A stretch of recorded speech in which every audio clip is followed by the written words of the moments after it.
Alrighty, what's up, everybody? We are back, episode 99 of Baseball and Whatever. We took the week off last week, which, I gotta say, after doing almost 100 episodes for like 97 weeks in a row, it was nice to take a little break. I'm Justin. Vinnie is not here. He's been replaced for this week, at least. We have our good friend, Jake Bujnowski of the Dingers Cubs podcast. Jake, how's it going, man? I'm doing well, man. It's good to be back after our Christmas movie draft last time on. It's been a while. Got good feedback on that too. I mean, there were a lot of comments on that. I'm excited. All the replies that you guys got this week for this week's whatever subject of random Cubs. Mm-hmm.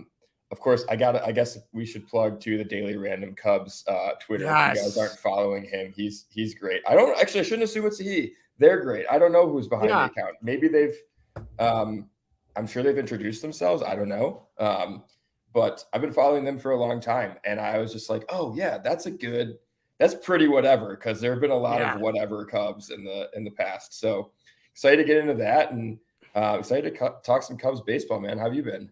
I'm good. I got to admit that Twitter account is so much fun because someone will pop up and I'll be like, oh, that was my childhood. Like I totally remember that guy, or it'll take me instantly back to watching a certain game where they did something, or, was I on vacation watching that game, glued to the radio, listening to Pat Hughes, or you'll see when we do our random Cubs, a lot of my random Cubs are tied to guys that I would start like on PlayStation and like Sega Genesis. Okay, good. I'm totally same. Yeah. And I don't know why I have this attachment to certain guys. I don't know if it's like, oh, that guy looks cool in their picture and I was 10 and it's just kind of stuck with me.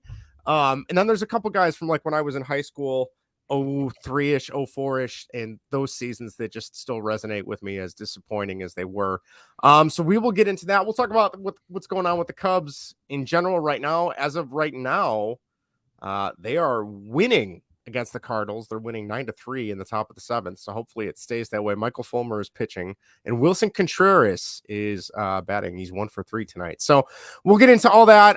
Yes, if you are a Vinnie fan, don't worry. If you only listen to the podcast for Vinnie, maybe you're Vinnie's wife. He will be back at some point with tax season wrapping up. As an accountant, he is swamped. So, so he'll be back. So we got Jake on tonight to cover for this week. We got Kelsey Bird of the Peace, Love, and Baseball podcast. Nice. She's going to record an episode this week with us for next week. And she is a diehard Cardinals fan living in Chicago. So we'll see how that goes. I saw her Twitter feed. She brought like a podcast mic and was interviewing people in the stands at Wrigley. And I'm like, yeah, her content's been good on Twitter. Yes, she's an awesome follow. If you just want like a fun podcast to listen to that's got a baseball tinge to it, highly recommend it. So we'll have her on later this week. If you want to reach out to the show, you can find us youtube.com/baseball and whatever. Tweet us at baseball and what. Email the show baseball and whatever at gmail.com and text us or leave us a voicemail at 1-913-808-3278. All right, let's dive in. No reason to waste any time here. Jake, I don't know where you want to start. Barring tonight, they lost the last two from the Cardinals. The Cardinals, I don't know if this is a case of playing down to their competition, but I feel like this was the perfect time to just, I don't know if steamroll is a strong enough word, but I'm like, the Cardinals are having a horrible go this season. They're in dead last in the division. Worst start I thought it was like 25 to 30 years for them, if I'm not mistaken. It's been a while. Yeah. And you had all this commotion with the GM saying that Wilson Contreras, big signing of the free agency, is not going to be their catcher anymore, and that the pitchers were unhappy with him. But then they talked to Adam Wainwright, and he's like, oh, no, we love Wilson. But it's kind of funny that it was a Wainwright start, I believe, was the day that this news all broke. So it makes me wonder, did he have something to do with it? Right. So where would you like to start? What's been your takeaway so far? Granted, tonight looks a little bit better, but what have you seen the last two nights, with this Cardinals series? What did you expect? Are you happy? Are you disappointed? What do you think? I'm like disappointed. Disappointed is a strong word, because like when you tell someone you're disappointed in them, it stings. Like that really stings. I wouldn't say that. So I wouldn't go as far as saying I'm disappointed. I'm just like, I just feel kind of flat right now. Yeah. And I think that, so I was talking to my buddy Ian Mahan, who's a friend of our pod, I think he interacts with you guys right. on Twitter. Mm-hmm. He texts me like nonstop about Cubs stuff, and he said something to the effect of like the Cubs just like feel like the energy is flat. Yeah. Like, and I didn't. So full disclosure, I didn't get to watch the game last night. I actually was at the AmFam Clam watching the Dodgers destroy the Brewers. I was there for a work outing. Okay. So free baseball tickets and a $40 gift card for beer and food. Can't be bad. And my coworkers are great. Yeah. So I was like, yeah, no, I'm gonna go. And yeah, I mean, so I didn't really get to watch that game. Obviously, I know I've seen the highlights of the Morel and Dansby homers now, but and to his credit, Assad pitched a phenomenal game. Yes, he did. Coming in after Tyone left. So it just kind of feels like I tweeted earlier tonight. Bases loaded, 2 outs. Morel gets called third strike off the inside of the plate, like a few inches off the inside. And it just was like, that feels like a microcosm of what the Cubs have been through for like the past week-ish. Yeah. It just kind of feels, so I think the On Tap guys were talking about it last night, I believe. Or maybe we're just gonna drop all the podcast names, all the Cubs podcast names. Nothing wrong with that. It might have been on the Waveland. I just want to make sure I would like to give credit for ideas. So it was one of those 2 podcasts. They were talking about the Cubs have played a lot of games in a row without an off day. I can't remember when they may have had an off day last week, but it just feels like they've been playing every day. It does. And the lineup feels a little sluggish. Guys have needed to get rest. Seiya sat the other day. Hap recently sat, and both of them have looked sharp tonight. So yeah, man, I just like it. It just kind of feels like coming off this strong April. It almost just feels like they just kind of are a little tired. Yeah, the energy just doesn't totally feel there. And like, obviously we've gotten pieces of it.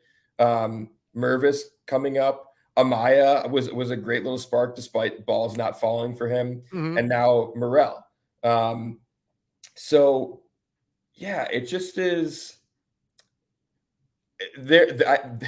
I feel flats about the Cubs right now, and I assume it's because of how I feel like they're playing. I kind of feed off of what they're doing.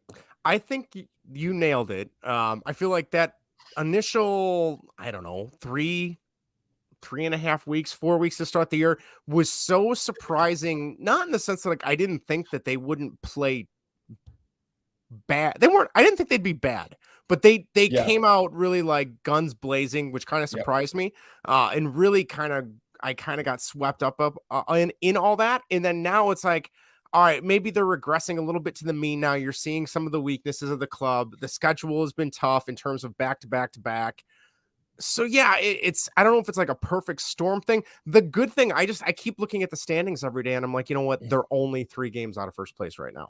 And well, that's the thing. Like at the game last night, at the Brewers game, I was of course rooting for the Dodgers. I'm not a big Dodgers fan, of course, but there are guys on the team that I really like. Sure. But yeah, I was like, okay, I figured the Dodgers were going to handle the Brewers pretty easily. And I was like, the Cardinals are scuffling. It's at home at Wrigley. You know, take 2 of 3 against the Cardinals. The Dodgers are going to sweep. I think they finished the sweep of the Brewers. I didn't check today. And then you gain some ground on the first place team in the division. Yeah. And they just like they haven't been able to grasp that. Like they didn't take advantage of that opportunity, and that sucks. It does. And I don't know, like in looking at the division, you know, is St. Louis really as bad as they've been? I don't know. I mean, I think they're going to probably play a little bit better going forward. I got to think. I mean, I think that's also the Cubs pessimist in me because I'm so used to the Cardinals just beating us down even when the Cubs are good. Like there's always that like little thing in the back of your head, like, oh, they're going to blow this, right? They're going to screw this up. But yeah, to your credit, like what you said, you know, the Pirates are 1-9 in their last 10. Milwaukee's 2-8 in their last 10. The Cubs are 3-7. Cincinnati's 4-6, and St. Louis is 3-7 on a 3-game winning streak, 2 of which are because of the Cubs. But I'm still shocked. I keep waiting for the wheels to fall off of Pittsburgh. Like when they started off really strong, I'm like, oh, that's not. It's the Pirates. That's not sustainable. This isn't like the Clint Hurdle like 1 year Pirates where they have a good season, Right. So I'm not. I don't want to say I'm not worried, but even that they're 4 games over. Like that's not. World beaters. Milwaukee, I think, will only go as far as their pitching takes them. Cincinnati, I'm not really. It's the Reds. You know what I mean. I don't know. The only thing that could happen with the Reds is like they've got 3 position players. Mm-hmm. Matt McLean, Ellie De La Cruz, and what's the other guy's name? Christian Encarnacion Strand. 3 top 100 prospects. And then they've got Andrew Abbott, who's been who pitched lights out in AA, and I think did well in his first AAA start.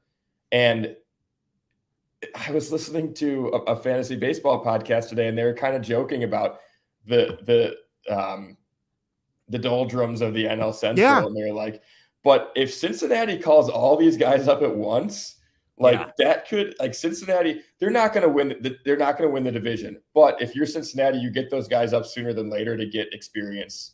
Yeah. Major league experience, and hope that they contribute to Nick Lodolo figures it out for them in the rotation. I know he's been scuffling a little bit. And then Hunter Green, like Cincinnati has pieces. And I've talked about that on Dingers. Like we got to keep an eye out for them over the next few seasons. Cause if those guys figure it out, they're going to be in contention with the Cubs for the top of the division. I was pulling up, I wanted to pull up roster comparison of the Cardinals and the Pirates to see, like, we don't necessarily have to go position by position, but I'm curious, like, how they stack up, because I feel like, why am I not getting, show me the active roster? Okay. It definitely, I feel like for so long we're like, oh, this division is weak. You just have to get 88 wins maybe, and you're in, especially with the wild card now. But like big picture down the road, a few more years, like this might become one of the stronger divisions. Are they going to be the AL East? No, but still, it depends on if the other teams make the free agent signings that make them better. I mean, I think that's one thing for the Cardinals right now. Like, Steven Matz was their big free agent signing, and Matz has not pitched well to the point where, like, you've heard people say, like, or I've heard people say, like, send him down and bring Matt Liberatore up to replace him in the rotation. And I think that's the one thing, like, looking at this Cardinals team coming into the season, we always talk about the devil magic, the Cardinals devil magic. Cubs fans are well aware. Their offense, like, looks pretty good. Obviously, they've got Arenado and Goldschmidt. Arenado's been not great, but it's Nolan Arenado. He's gonna figure it out. It's only May. Goldschmidt off to another, like, MVP caliber start. Their outfield is, like, super crowded with guys that all have, like, potentially big upside, but because there are so many options there, I feel like they just have a log jam of not being able to get those guys playing time, which is working in the Cubs' favor right now. At least in the big picture. The problem is really their pitching. I mean, like, Jack Flaherty has just been brutal. I mean, for the last, like, 4 seasons. Yeah.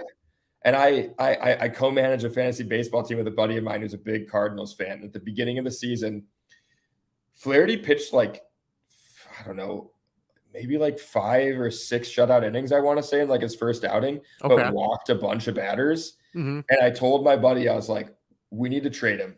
I said, I know you love Flaherty, but I've been telling you, he's got to go. Leagues. Yeah, in leagues where we compete against him, he's been holding on to Flaherty, and it's been dragging him down. And I've said, dude, I know you love him. We gotta sell him. We traded him for Seiya. We can get into Seiya if you want. Yeah. I think Seiya's going to be fine. I think it's the oblique is still nagging him. I mean, he's got 2 hits today, I think, with a double. But yeah, I mean, this Cardinals starting pitching, Jordan Montgomery has been really good. Aside from today, I guess.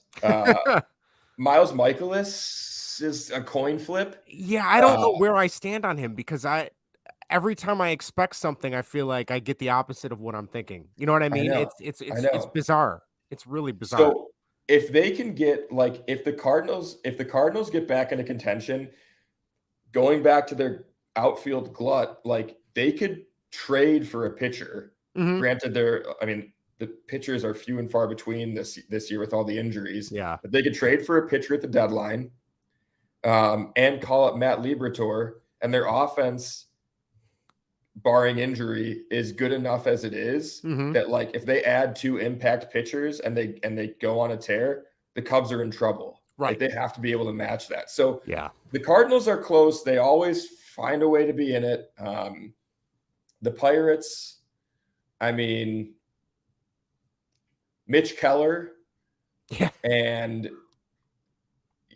I don't know, Luis Ortiz came up and I don't think did well in his game the other day. As far as Johan I Oviedo recall, is yeah. fine. Yeah, Yeah, it's a strange start to the and that's the other thing too is I keep trying to tell myself, I'm like, they're not even 40 games in yet. It's still, you're not even really a quarter. We're just approaching the first quarter of the season, so to speak. It's like I don't want to get too excited. I think the problem is after last year was so disappointing just in terms of everything that happened in terms of, the changing of the guard, so to speak, and also not really doing a whole lot last year. And now this is the first glimpse of like, hey, there's something coming. The Cubs could be something. It's like I want to get to that, but I also need to be yeah, realistic that they're not there yet. yeah. But then you look, it's like the Pirates are in first. It's like, okay, well, that could be us. Like, you know what I mean? So I And don't it know. should be. Right. I think the Pythagorean record has the Cubs. I mean, it's been a while since I've checked, but at one point they had the Cubs in first based on Yes. like Yeah. projected record or what it should have been. Yeah. And I don't really know how they calculate that. I'm assuming it No. deals with No. like batted ball luck and like It's I don't know. That's the next thing I want to learn about that. as The as next somebody Tinkerbell who thing the I can the learn. Pythagorean theorem was like one of the few things in math that I could actually do. Like hearing that Same. that's the Yeah, name same. of the stat, I'm like, okay, I'm immediately drawn to this. But Yeah. you did bring up Seiya a few seconds ago, so I'm curious.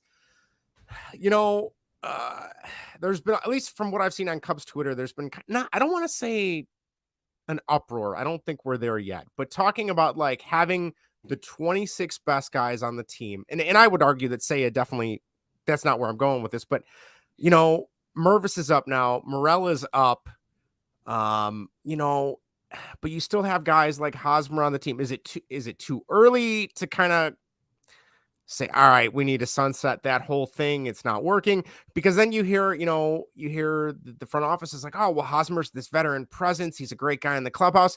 But part of me is thinking, okay, if you want your best 26 guys on the roster, why can't somebody like Trey Mancini be that guy? I mean, in terms of not sitting on the bench, because I don't want him on the bench, but just, he was with the Astros last year. Granted, didn't really do a whole lot of winning with the Orioles, but he's a veteran presence. I saw some people on Cubs Twitter, well, we can't do that to Hosmer because veterans aren't going to want to come here anymore. Okay, I tweeted that. Was that you? Okay. And I But was of two minds of that because I can see it both ways because I can see, looking like, okay, if I'm a veteran, I'm trying to find somewhere I want to play. I'm in the twilight of my years. I want to go somewhere where I know they're going to give me a chance because really 40 games and you're like, oh, he's got to go.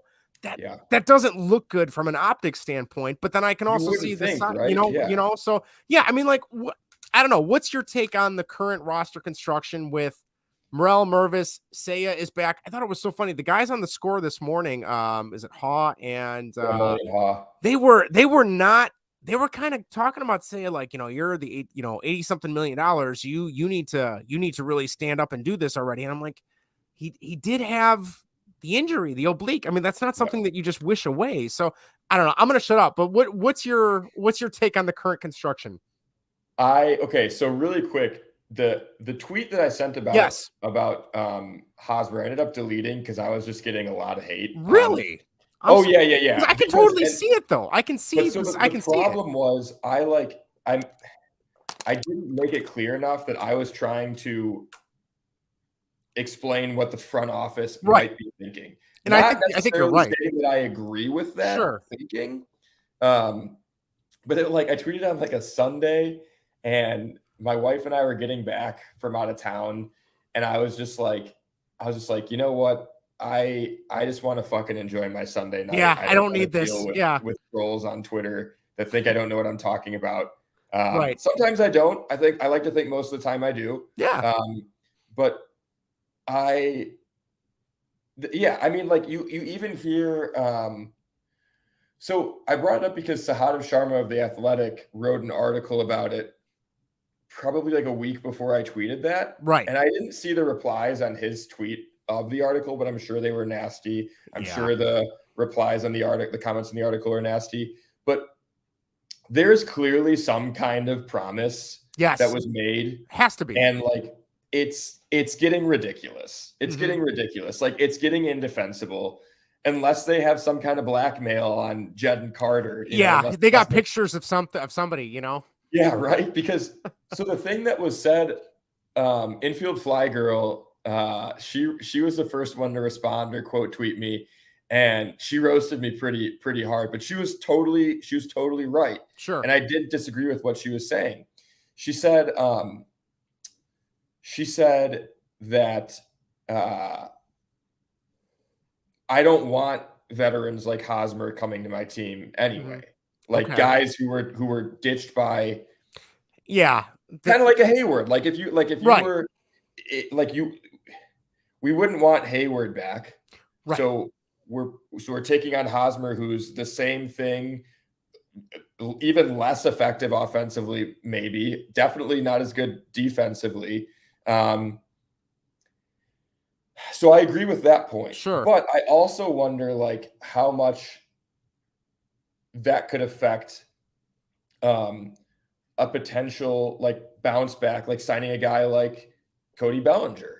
Right. And there were a lot of good counterpoints made to that tweet. And like people were like, well, people just want to play in Chicago. Like it's been proven time and time again that people want to play at Wrigley. People love to play at Wrigley. I mean, Drew Smiley is a great case of why he wanted to come back. Jason Hamill, remember we traded him to the A's and then he re-signed. Came back. Yeah. Wow. Yeah, there's a random Cub. There's a little completely forget not on my list. There's a random Cub. How quickly I'm forgetting of 2016, 2015 Cubs already. Jesus. Yeah. And Hamill was good, dude. Hamill was good both those seasons. Yeah. But yeah, it just like, I don't know. I don't think that I think the Hosmer experiment's over. Like I tweeted last night after that was like the one thing I caught. I watched a little bit of the Cubs game. I had it on my phone at the Brewers game, and I caught the Hosmer strikeout. Yeah. And this is like, you know, I don't ever want him to be up in that situation. No. That's the last guy on the 40 man, probably. Yeah. At least batters that I want up there. So yeah, I think the time is done. I want to hear what you have to say. And then look at like potential replacements in the system for him. It kind of is frustrating because you hear David Ross, and I don't remember what day or what press off day conference or press conference or post game conference it was, but him talking about, or maybe it was Carter Hawkins or Jed Hoyer. At this point, it's all a blur right now, but saying about, we're going to put out the most competitive lineup. Eric is going to transition to being more of a bench guy and a veteran presence on the bench.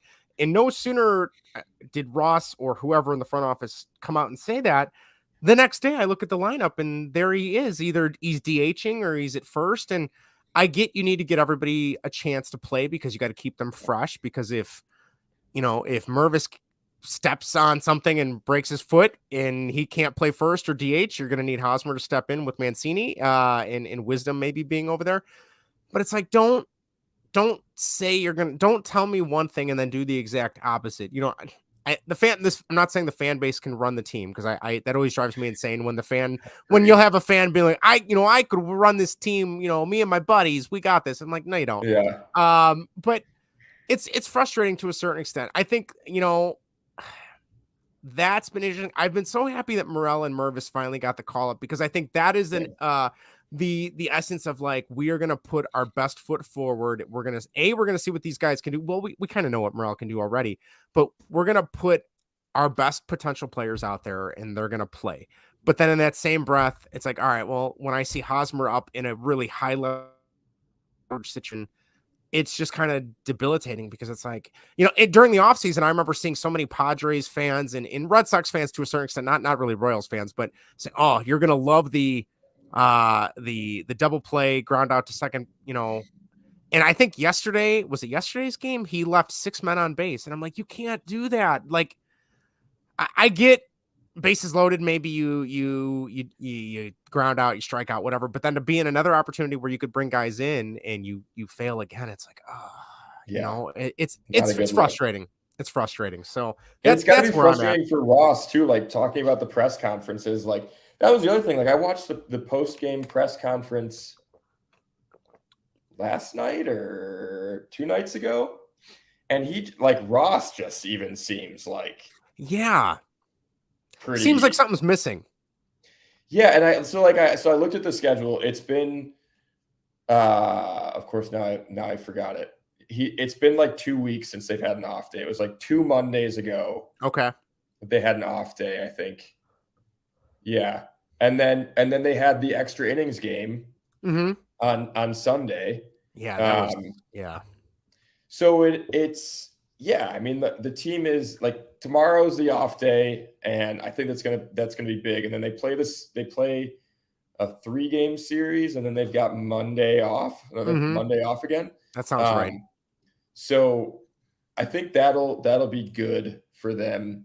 But yeah, I feel for Ross answering some of these questions, like you kind of run out of things to say. And that you talk about fans managing too. How do you feel about Ross?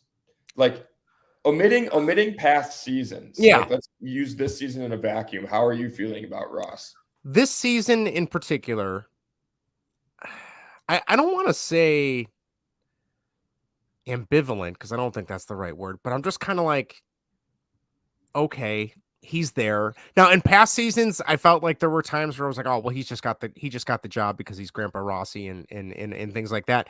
I've since moved away from that because I feel like those first couple seasons were hard to focus because you had the COVID season, you had weird stuff with all that. Right. And then also you have the trading of the core, and that's going to be kind of a distraction to the team.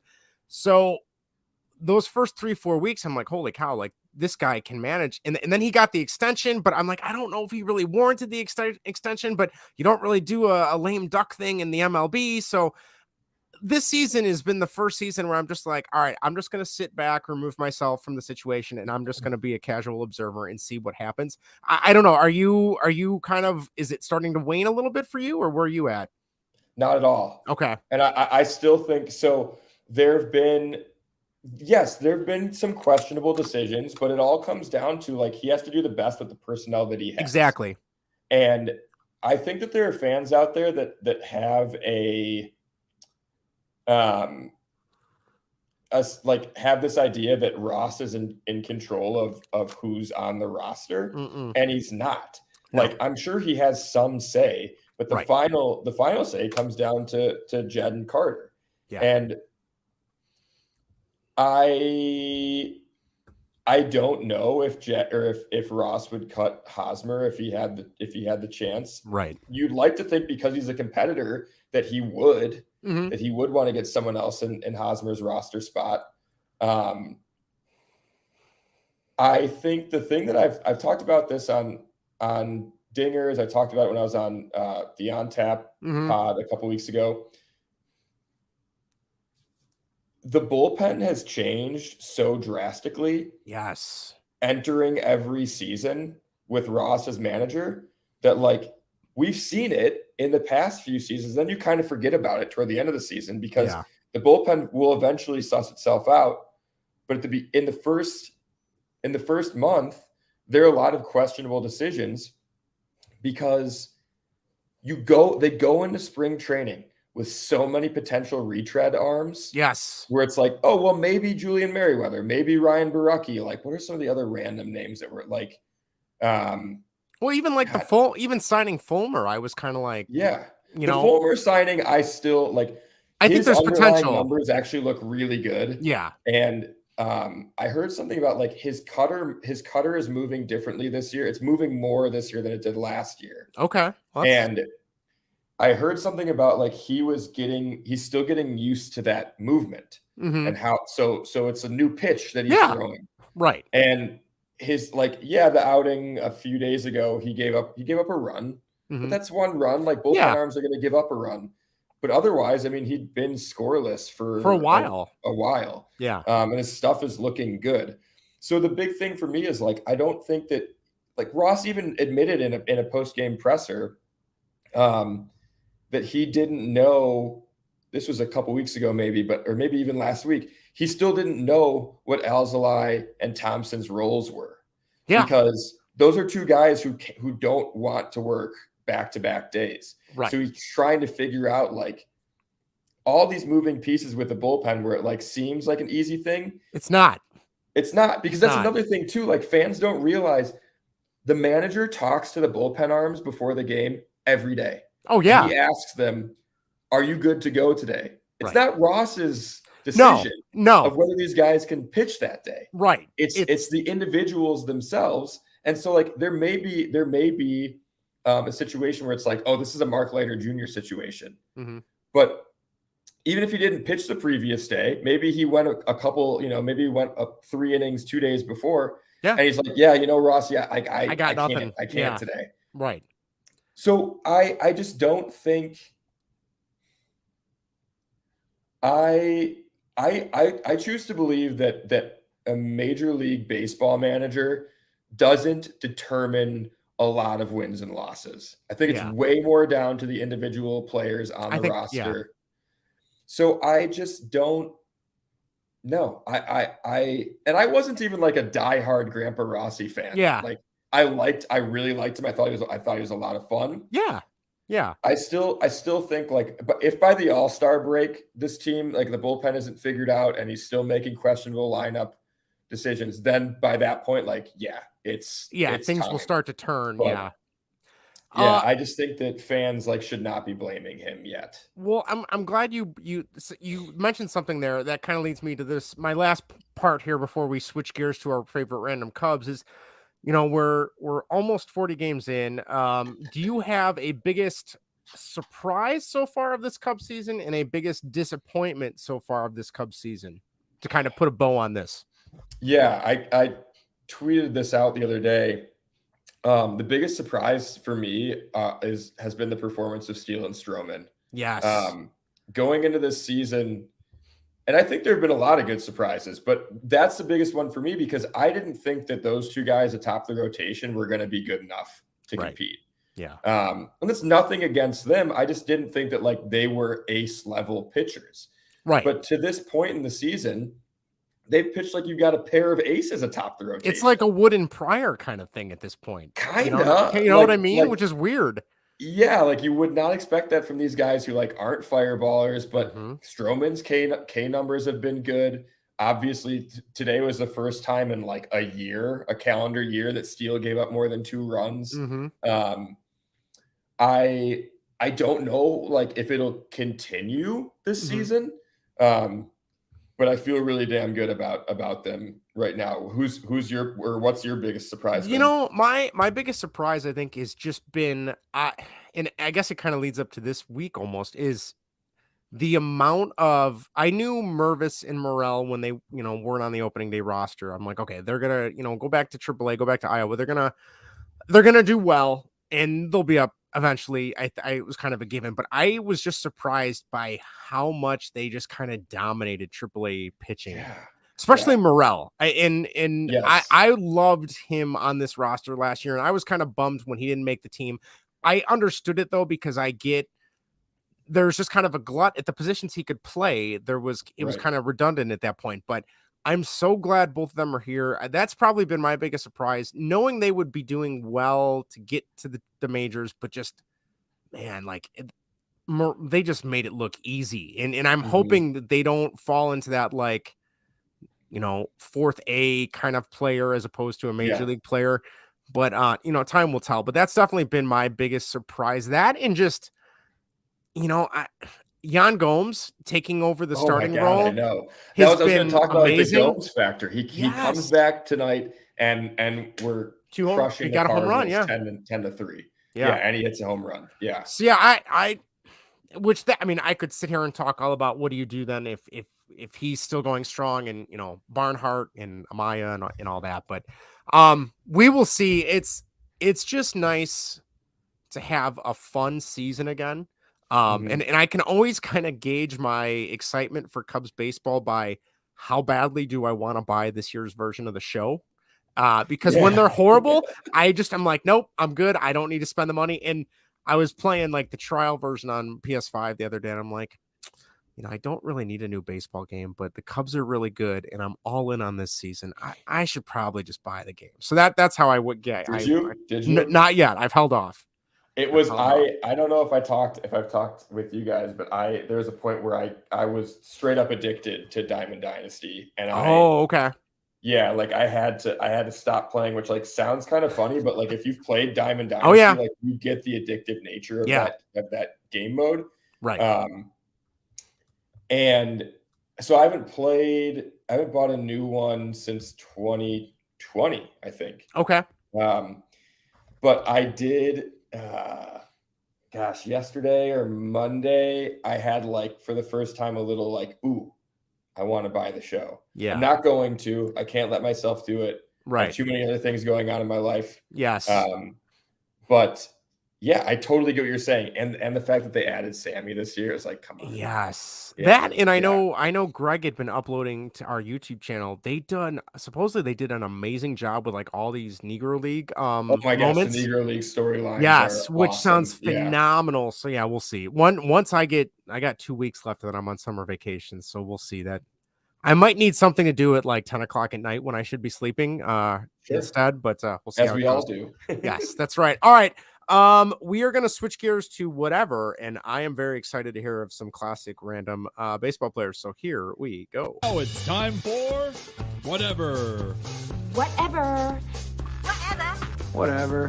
Whatever. Whatever. Whatever. All right, we are ready to go. Where should we start? I guess we'll start with Jake. We'll start with you. So you came up with this topic, favorite random Cubs. We kind of talked a little bit about it. Was the kind of created from that Daily Random Cub Twitter account, which if you're not following, please follow. There was a really great picture of Rod Beck the other day. I saw it. Maybe it was a couple of weeks ago, and I'm like, oh man, that 98 season, I think, when they played they played that one game playoff.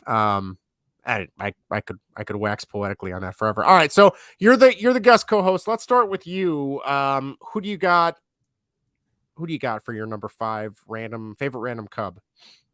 So I'm gonna do it as if I'm the PA announcer. Of course, I'm not a PA announcer. I like it. But for this specific player, and I'll explain why. Okay. Now batting, third baseman, Michael. And you probably didn't even catch the full name there. And that's the whole oh yeah. It's Mike Olt. Oh. And my buddy and I, we were at a game that season. That must have been like 2013 or 14. It was like right before Bryant got the call, because that's what did Mike Olt in. But we're sitting in the stands and we hear that and we start laughing because we're like, did you just say Michael? Like just Michael? Right. So Mike Olt is my number 5. And Mike Olt, because he was a guy that when we got him in the Garza trade, I knew about his, like, I'm a big prospect pedigree guy. And like, I even looked up his minor league stats when I was putting this list together, and like his minor league stats warranted the hype. Like he was really good, like hit the cover off the ball. And I don't think he was terrible defensively either as a third baseman. Right. I'm really bummed for the guy. I read like so he had like concussion issues that led to like eye problems that were like supposedly allergy related. And he got eye drops that like fixed it, but then he still didn't get any. But so I don't know. It just like there were a lot of random Cubs that I could have chosen that were like prospect flameouts, but because of that specific anecdote is why I picked Michael. I remember I was never a big Garza guy. So when they moved on from him, I was kind of excited because I remember, this Texas Ranger prospect, that maybe wasn't reaching full potential. I'm like, all right, well, the Cubs could do something. We need a third baseman. But yeah, it didn't pan out. I'm looking at his career stats right now in Baseball Reference. He's a negative 1.7 WAR, 168 career batting average, and a 250 on base, 330 slugging. Only actually has games in the MLB from he played a handful of games in 2012 up until 2015 when he was with the White Sox, and then that was it. He was gone. Right. I forgot he's with the Sox. Yeah. So yeah, I mean, he only played 24 games with the White Sox in 2015. And then just was kind of gone. His Baseball Reference picture here, he's got a Minnesota Twins hat on. So he must have somehow ended up in their farm system again. I don't know. It also is really bumming me out. I'm older than him. And he's probably accomplished a lot more in terms of sports, but argue. I mean, that's arguable. I mean, it's debatable, right? And was worse. Yes. Made the teams worse that he played for. So, but yeah, I think that's the heart of this topic. That is a really random pull, and I can definitely appreciate that one. All right, this is just a weird one. This was a guy.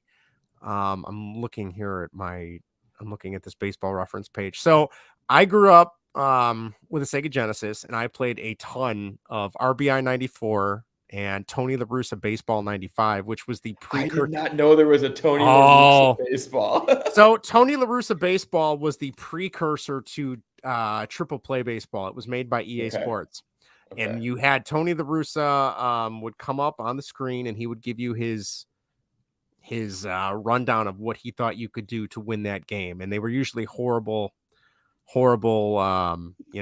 just be a professional baseball guy and you'll be fine, or baseball man, or whatever he told the police. But anyway, Hall of Fame baseball. Yes. So this guy, for whatever reason, he pitched for the Expos at the time, was also a Mariner who I still have a fondness for the Mariners, but then ended up on the Cubs from 01 to 02. And that is left-handed reliever Jeff Facero. Do you remember Jeff Facero? Oh, Facero, for sure. Yeah. So I don't know why, 8-year-old Justin always would trade for him and put him in the bullpen. Before the 01 season. And then when the Cubs got him, I'm like, holy cow, this is incredible. This is this guy. I used to play with this guy. You manifested it. Out there. I mean, not a great pitcher, not a horrible pitcher. He's just. Did he have like a funky delivery that you liked? You said he was a lefty, right? It was a lefty. Nothing really stands out, but for some reason, as a kid, I was like, oh, Jeff Facero, like he's a good. And I'm looking at his stats right now. His ERA ranges from 2.44 all the way to 7.38. So like, there's no consistency. It's every year it's a different ERA, a different guy shows up. But yeah, I couldn't tell you why. That guy is just he played for the Cubs. Let's see. He had in 2001, he had a 3.42 ERA. Okay. He pitched 73 innings, gave up 66 hits, and in 2002, he had a 6.18 ERA. Wheels kind of fell off there. 51 innings and 65 hits, and then he was traded to St. Louis, which I know.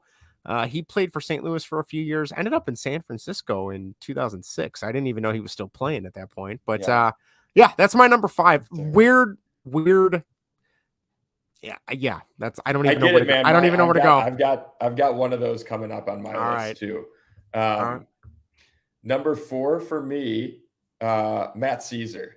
I loved Matt Caesar, man. I wanted him to be so good so badly because he just seemed like, before I knew about the bone marrow story, like about that story, right? Yes. So if you're listening and you're not aware, Matt Caesar was they've got an organization for leukemia called Be the Match, and Matt Caesar's sign up for that if you haven't. Do the cheek swab. It's very easy. Sign up for Be the Match. It's a really great program to be a part of. You could save someone's life. Oh yeah. As Matt Caesar did. And so before I even knew about that, I just was like, something about this guy. He seems like a really good dude. He plays hard. He played left field, and I always sit in the left field bleachers. He'd be out there in 15 and 16 when I was out there. We cheer him on, like the whole Hail Caesar thing. Yep. I just finished reading The Cubs Way, which is Tom Verducci, right? And I totally forgot about the Matt Caesar, Anthony Rizzo taking Matt Caesar's bat in the playoffs, and that like sparked his offense. Yeah. Which the secret actually was, it was a smaller bat, which he told people during the playoffs was the same weight. It was actually a smaller bat. Yeah, Matt Caesar seems like a genuinely good dude. And I don't think I didn't look up his numbers. I think he had like 2015. I think he was solid. And he's an artist. He's a really talented painter. He's a really good painter. So shout out Matt Caesar. That's my number 4. Yeah, 2015, he had 278 on base, 333 slugging. On base. I thought you were going to say no, 220. He was a 222 batting average. 2016, okay. 2016 was a little bit better, 259, 312, 400 slash lines. So it's playable. It's a good fourth outfielder. Yeah. And no, I think that's a great pick. And yeah, like you said, just seems like a genuine guy. And whenever I see some of his painting stuff pop up on Twitter, I'm like, that's really cool. Like to have that other side that isn't sports focused. And I know he's done paintings for like of the 2016 team and like the excitement and when they ran onto the field and stuff like that. So that's a good one. And that's a recent one too. I like that a lot. I forgot he ended up in San Diego afterwards, I think, right? Does that sound right? I think he did 2017 and 2018, I think, for a little bit. Yeah, I vaguely remember that. Okay, yeah, that's awesome. I like it. All right, well, going from one that is way more relevant because he played on the 2016 team to another guy who was in the, again, we got another 90s guy here, but also, man, this guy bounced around way more than I thought. This would have been 96, 97, 98, 99. So 4 years. And I think the reason I thought this guy was so cool because he was a third baseman and a catcher. And I feel like that's a kind of a combo you don't see very often. Yeah. At least played out in the major leagues. Like, yes, there have been third basemen like Josh Donaldson, Wilson Contreras, but you don't see the combo at the major league level. So this guy was mostly a backup catcher, and as a kid, he's got third base on his Baseball Reference page. He must have gotten so many innings there, but do you remember Tyler Houston? That sounds familiar. So I was born in 93. So like the 98, 99 seasons are, you would have been pretty young. That's when I first started to be like, oh, baseball's on TV. Yeah. But that name sounds familiar. So yeah, I mean, nothing incredible to write home about. Only averaged about 250 at bats a season, or plate appearances a season when he was a Cub. Played in about 95 games each season. Batted like 250-ish. Almost got to 300 on base. But yeah, as a kid, I just thought that was so cool. It reminded me of like Little League, because if you're the pitcher or the catcher, you have to have somewhere else to play. And to go from catcher to third base, and then also did a lot of pinch hitting and stuff. So yeah, I mean, he would have been on the team during the 20 strikeout game, but he was not.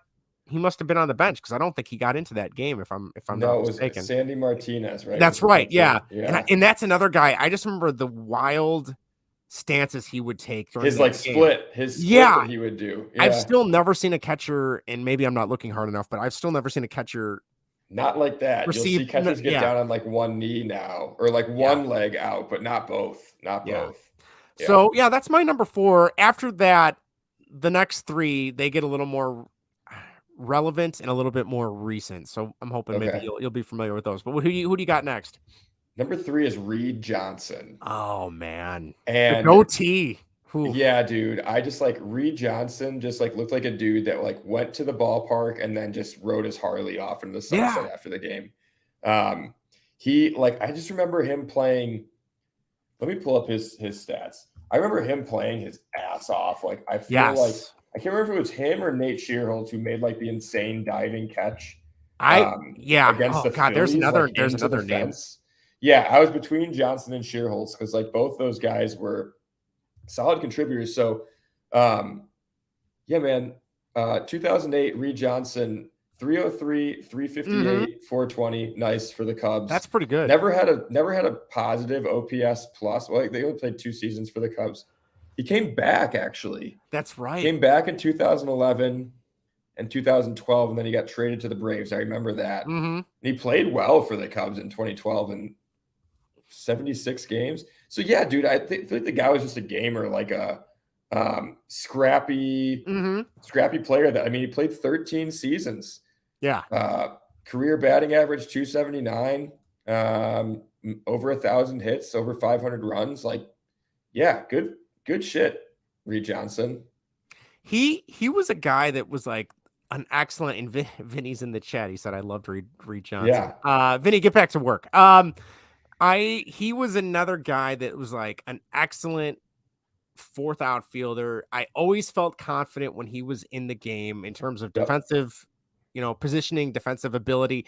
And then also, like, he wasn't a bad guy at the plate. Like, he was an average guy. He's not going to break the bank. He's not going to, hit this crazy amount of power, but he was going to do a decent job. And yeah, he just seemed like a guy that gave it his all. I have to say, I'm looking at his Baseball Reference page, and his profile picture is that I don't know where you stand on these, but I hate those early 2000 Blue Jays colors and uniforms. Yeah, they're brutal. They're so bad. I think those were like those. the Tron jerseys, kind of the digital numbers on them. Yeah. Man, that's a really good pull though. I think I like that a lot. That's really good. All right. Who you got next? This is a guy. I was trying to get this guy to come on our podcast at some point, and I never heard back from him. I wonder why. This guy, I feel like I really became aware of this guy in 2002, when he pitched for the Brewers, and I remember them saying like, oh, one of the worst, 2003, one of the worst pitchers in the league. He had a 1-12 record that year, a 6.42 ERA. But I mean, he had pitched decent with the Mets. He pitched with the Brewers for a year, and then the Cubs got him, and he kind of turned it around for a couple seasons. He was a great bullpen guy and a great spot starter. And he, like I said, 2004, 5, and 6. That is the left-hander Glendon Rush. Yeah, baby. I loved that guy. Yeah. I would have been in, let's see, that would have been high school into college for me. So I was watching a lot of baseball, going to a lot of games downtown, taking the train. Yeah, I really liked, I think it was with him, it was just the story, right? Like in 2003, I remember watching like Baseball Tonight and Sports Center, and they would just, anytime he started, they're like, oh, worst pitcher in the league, holding the Brewers back. And I'm like, this poor guy. And then the Cubs got him, and like in the right situations and putting him in the right scenarios, like was an actually really good reliever. And I thought he was a really good spot starter when you needed it. He actually was. Like I've looked up his stats before. Because I was like, he's great. He's great on Twitter. Great follower. He is. Twitter. Yes, he is. Like not afraid to drop into replies. Mm-hmm. Yeah, I think he followed me for a while, and I was like, why is this cool dude following me? On Twitter. But yeah.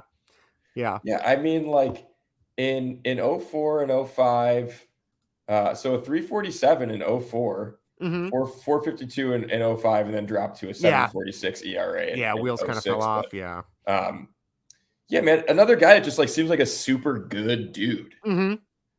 Yeah, which is, and I don't know about you, but I get, and I've talked to Vinny and Greg about this too, but I have this problem where I kind of get wrapped up in their outside baseball life too. Like if I know they're like a raging a-hole in real life, I have a really hard time separating the talent from the person, kind of like separating the music from the the artist too. But totally, I'm the same way. But he is a guy, like you said, following him on Twitter, he seems like just a normal guy. There was I highly recommend. This was from 2020. I remember watching this a couple of years ago. It was when Andrew Bellison was still the PA announcer for the Cubs before he left. He did a sit-down interview on the Cubs YouTube channel with Glendon Rush, just kind of catching up with what he's been up to. And like you said, to his credit, just seems like the most down-to-earth, very soft-spoken, just be like, talking about his team. And it was never an I, it was more of a we kind of situation, which I love, as silly as that can be at times. But yeah, completely random. And he was another guy. I had, was it MVP baseball 04. I played so much the disc broke, but like he was a guy I would always trade for him, even if I wasn't playing for the Cubs, which I don't know why I wouldn't be. But yeah, that's my number 3. That's good. My number 2 was much better for the Southsiders than he was for the Cubs. Ooh, He had one good season with the Cubs, like in an abbreviated role, like in abbreviated games. Let me see really quick. Nope, didn't even have a good season with the Cubs. And only really had one good season with the White Sox when it counted in 05. Mm-hmm. That is the lefty Neil Kotz. Oh, yes. And even just saying his name out loud, Neil Kotz, like that's just I just really like the name. And it was the lefty, and I just remember like seeing pictures of him, like again, must have been his picture in the game. I was like, he just like looks cool. He just like looks like a cool guy.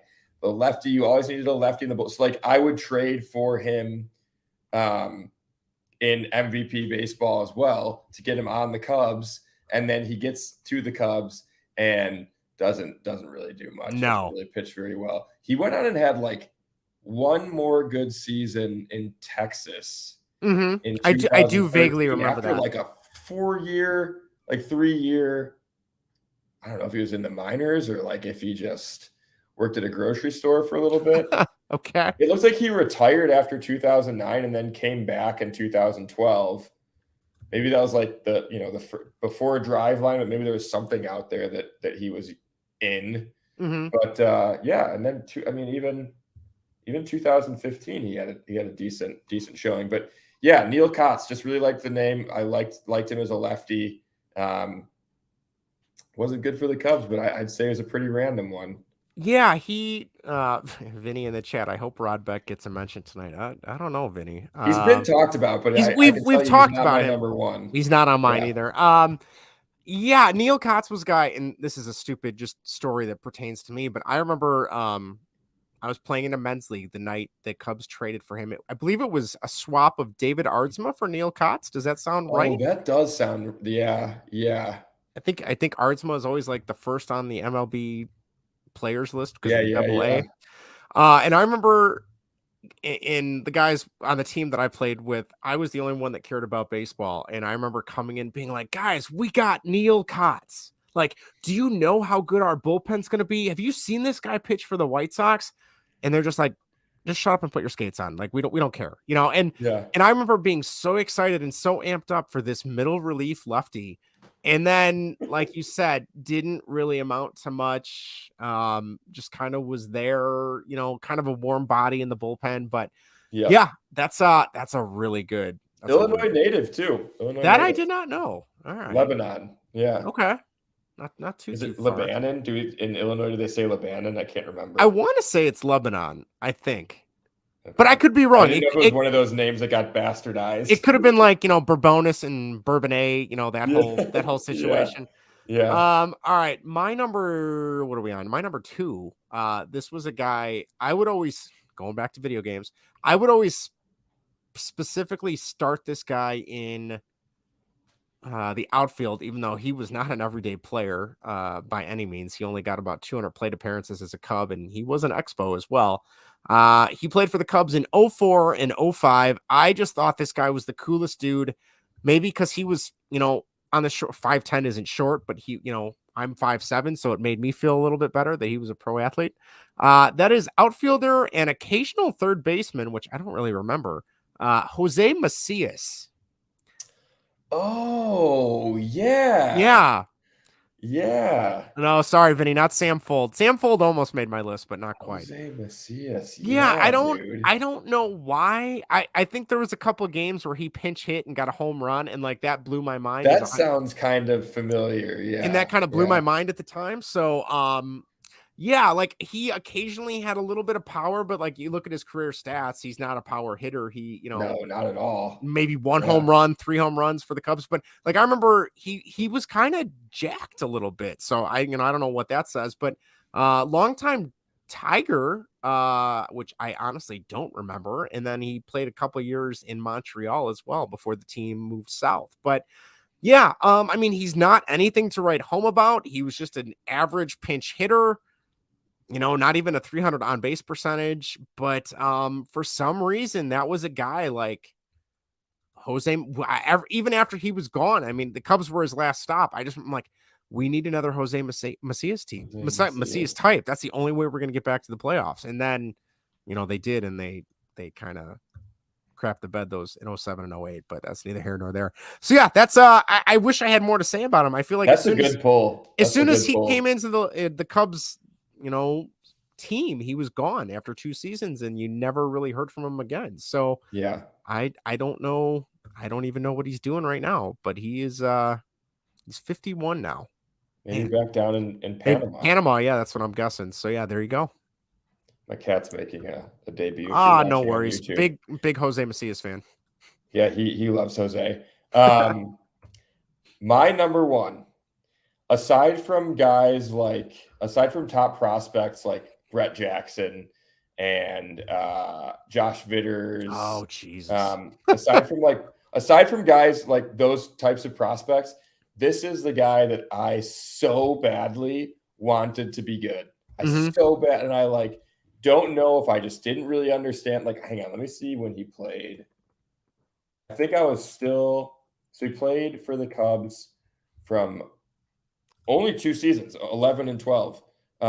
Again, left fielder. So my buddies and I loved rooting for him out in the outfield. Great defensive player, fast as hell. It's Tony Campana. Oh, yes. I loved Tony Campana. And that goes back to the small guy. I mean, 5'8", 170. Fun fact, I did not know since I was looking at this. A fellow Bearcat, just like Ian Happ. Wow. Not a fellow Bearcat to me, but a Bearcat just like Ian Happ. Gotcha. Be curious to see his college stats. But yeah, man, he just has this kind of goofy little smile. Kind of had the high shoulders, but he was so fast. Could fly. Yes. And I mean, obviously didn't hit for any power. No. He slugged 301 and 299 in 11 and 12, but got 259 batting average, 264 batting average. Not horrible for a fourth outfielder. He hit 1 career home run with the Cubs in 2011. But I think it was also, so I think why I liked him so much was because he was the first player that I remember being in the bleachers yelling to and getting a reaction from. Oh, that's pretty cool. Yelling something positive to him. And he actually, I don't know if it was in between innings or what, but he actually turned around and pointed at my buddy and me, or gave us a thumbs up or something. And I was like, oh man. So Tony Campana, I've always loved Tony Campana. That's a great one. He was a guy. He was, he reminds me of kind of, I don't know if you remember him, but he reminds me of an Augie Ojeda in terms of, I do remember Augie had this tremendous fan push, but obviously wasn't really that great, but everybody loved him. Yeah. So yeah. A few other honorable mentions for me before we get to our write-ins, and then we'll call it a night. Augie Ojeda, Randall Simon. I love. Did you say your number one? Oh, I didn't. I'm sorry. Yeah. I'm burying. Because I've got some honorable mentions too. Right, I got to hear your number one. My number one, and this might be a cop out because we've interviewed this guy and we've had him. You know where I'm going with this. We've had him on a couple times. Yeah. I feel like if he ever watches our show and he's not number one, I gotta represent him here. Only played for the Cubs in 2007. Was traded from Oakland. Known for being more of a historic Pittsburgh Pirate All-Star, 3-time All-Star. Better than Yadier Molina. Yes. Oh, don't even get me started on that. Oakland A, Cub, Brewer for a couple of years, and then wrapped up in Kansas City. And that is the one, the only, Jason Kendall. Yeah, Vinnie says he's better than Yachty. Yeah, I'm biased. I remember he replied to one of our tweets, and because I mentioned him, I was watching an old game on YouTube or something, and then we had him on twice, and we sent him a shirt, he wore it, he was so happy to help us out and promote for us, and just such a cool, down to earth guy.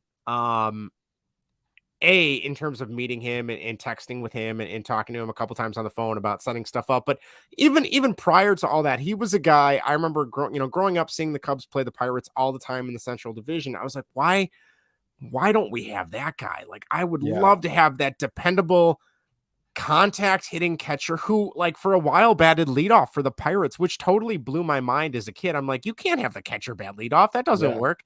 So yeah, and then to see him kind of make the rounds after he left Pittsburgh and, helped out in Oakland. They had a really good team that year. I mean, he kind of talked to us about that. I was really excited when he was a Cub. I wanted them to keep him around, but obviously he went to Milwaukee, finished okay in Milwaukee, and then wrapped up in Kansas City. But again, going back to, having a hard time separating the personality from the player and the athlete, just seems like a really nice guy in the few hours that we've gotten a chance to talk with him. Great interviews. Like, yes, the 2 interviews with him are 2 of my favorite baseball interviews. Well, I'm not just saying that because you're on.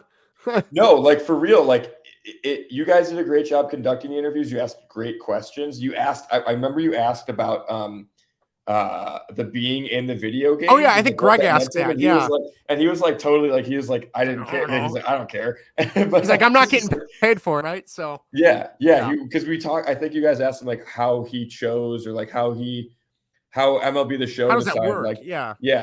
And he said he had no idea like that it was happening or something like that. But he just, like, I think that goes to show with, like, catchers, man. Catchers know the game. Yes, they do. He was super interesting to listen to. So if you're a new listener to baseball and whatever, go back, listen to the Jason Kendall episodes for sure. Well, thank you, Jake. The check is in the mail, I promise. But no, he was awesome. And yeah, I know he's a guy I definitely hope, in talking with him, off the air about stuff, I'm really hoping, it seems like he will eventually maybe be a hitting coach, catching, bullpen coach, manager, something down the road. I think he's got aspirations. I know, especially now that his kids are away in college and things like that.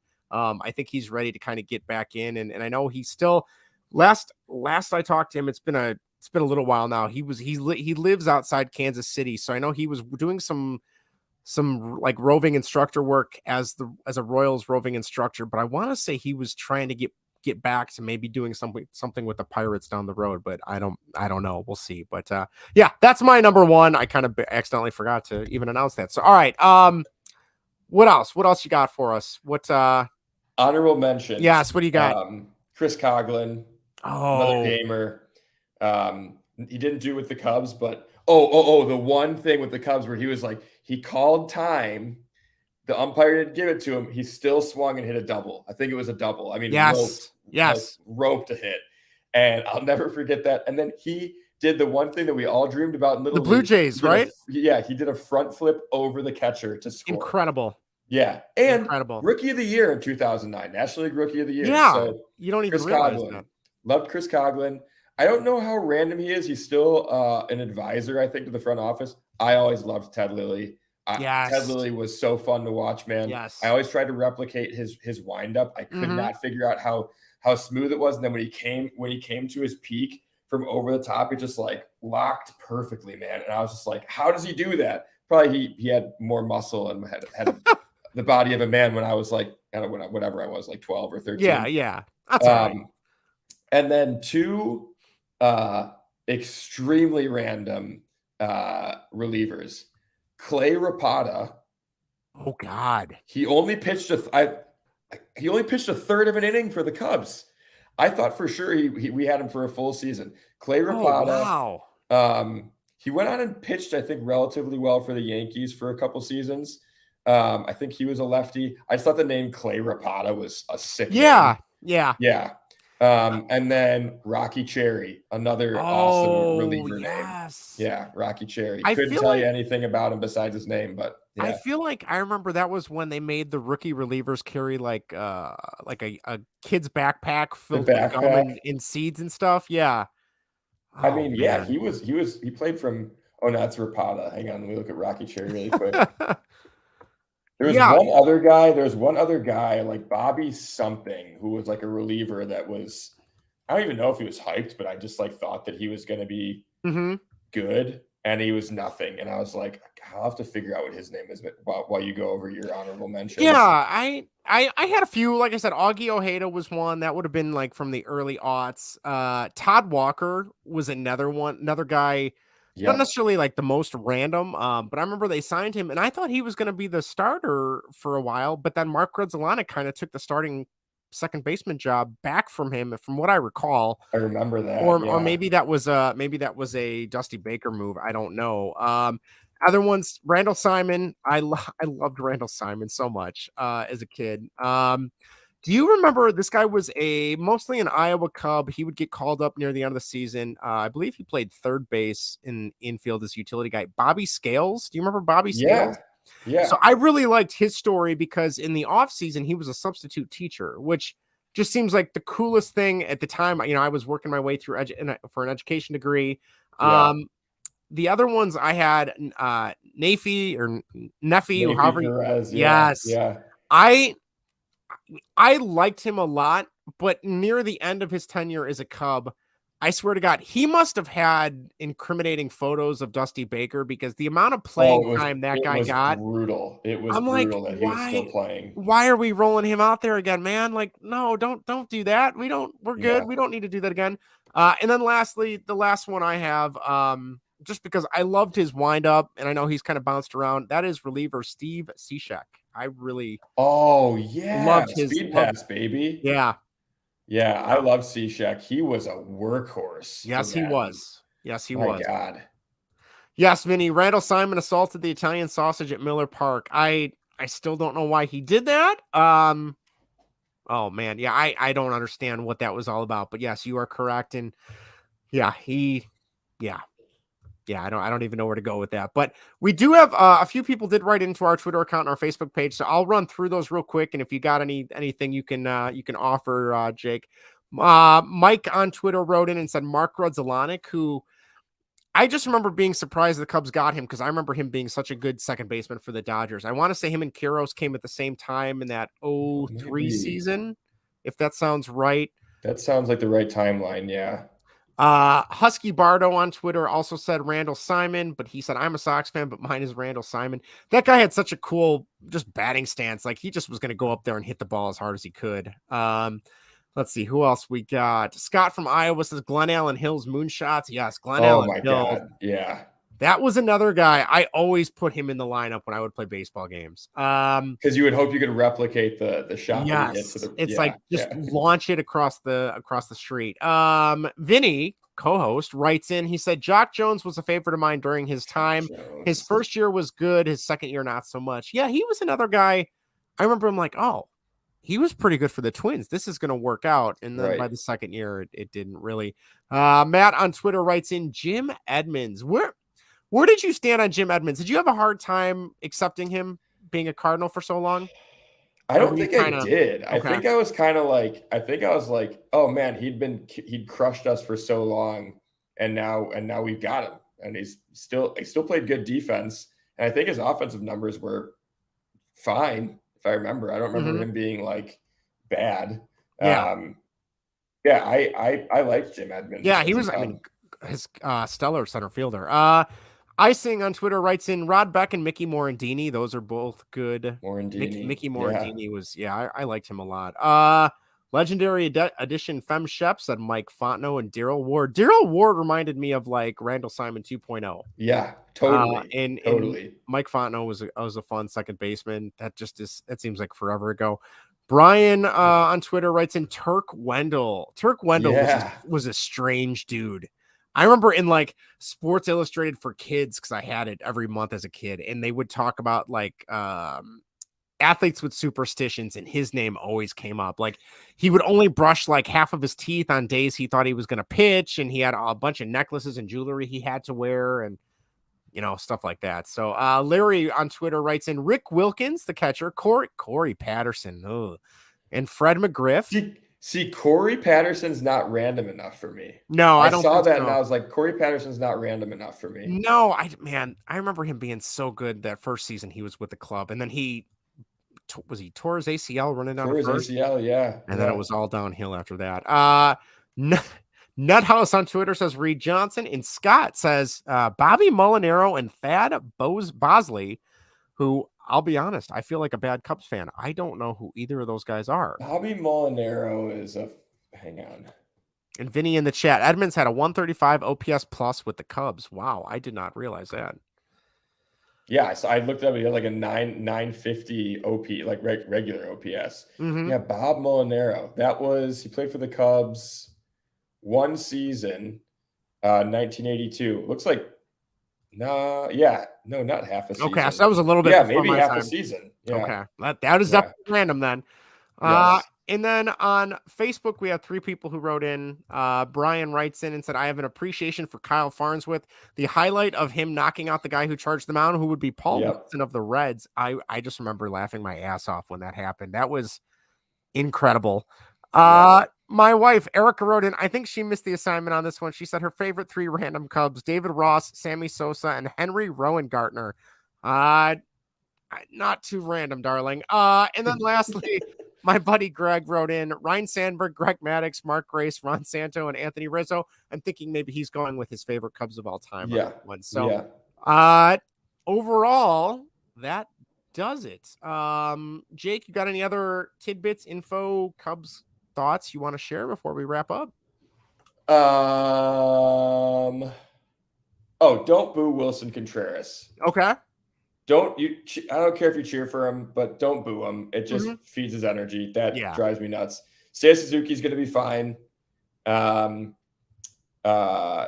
you want to tune in on to Dingers, we record live on YouTube at 8:30 on Monday nights.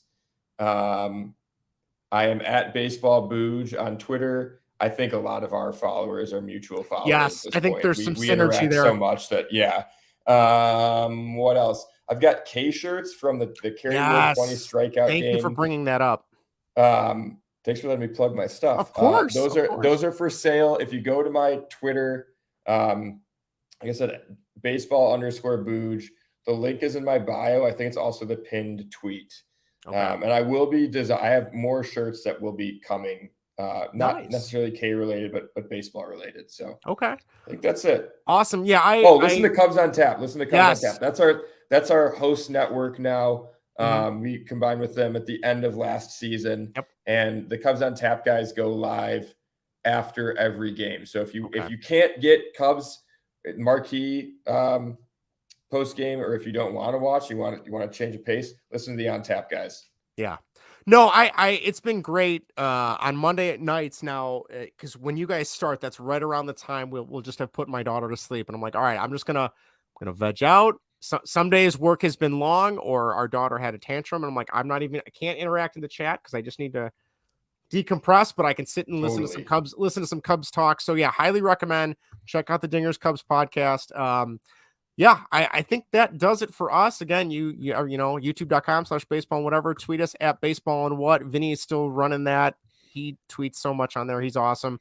Email the show, baseball and whatever at gmail.com, Instagram at baseball and whatever. We still have our TikTok at baseball and whatever, but I don't understand TikTok. So I'm ready to throw in the towel or let Vinny take it if he wants it. And then lastly, tweet us or text us at 1-913-808-3278. We'll be back. We're going to record an episode with Kelsey and tomorrow, and that'll probably go up next week. This will be up on YouTube as of now, and I think I'll get this edited and up tomorrow morning. Check out Jake and the Dingers podcast. Buy a K shirt. They're awesome. Every time you see a photo of Kerry Wood's 20 strikeouts game,